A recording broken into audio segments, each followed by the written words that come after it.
At the turn of the 20th century, in a city graced with designs by Frederick Law Olmsted, H. Richardson, and Louis Sullivan, one man did something extraordinary.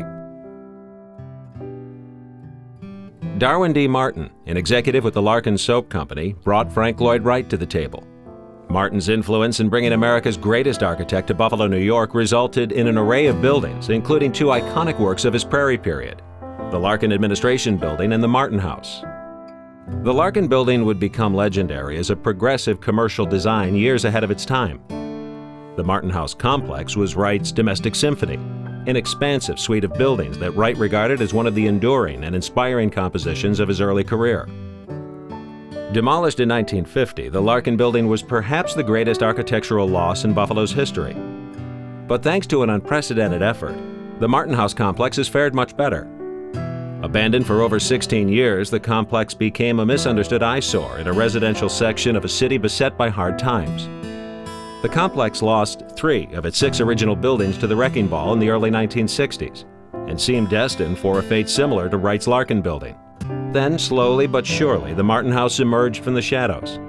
Community leaders and preservationists alike rallied around the house. The Martin House Restoration Corporation was formed in 1992, and a formal campaign to save the Martin House began that year.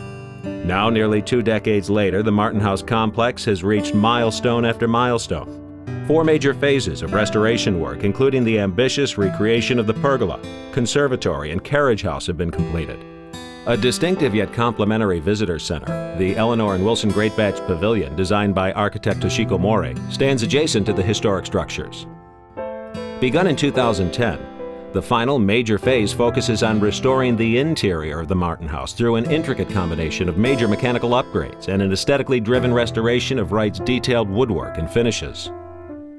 The Martin House Restoration Project has captured the hearts and minds of a community committed to reinventing itself for the 21st century.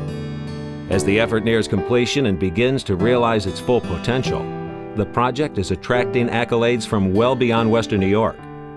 But accolades don't directly support bricks and mortar. In today's economy, amidst the harsh realities of Buffalo's high-stakes makeover, any project must prove its worth on the balance sheet as well as on the front page. With the enduring appeal of Frank Lloyd Wright as an international brand, the Martin House is recognized as a linchpin of economic development, fueled by the community's world-class cultural assets. With a coalition of public and private funding, visionary investors realize that a fully restored Martin House complex will yield economic benefits for decades to come. At the turn of the 20th century, Buffalo was the 8th largest city in America, with a growing number of Frank Lloyd Wright buildings that rivaled Chicago. Now, Buffalo is shaking off decades of Rust Belt stereotypes. The Martin House and many other masterpieces of American architecture are shining anew and leading the way to a brighter future. The table is set, and you are invited to join us and share in this success.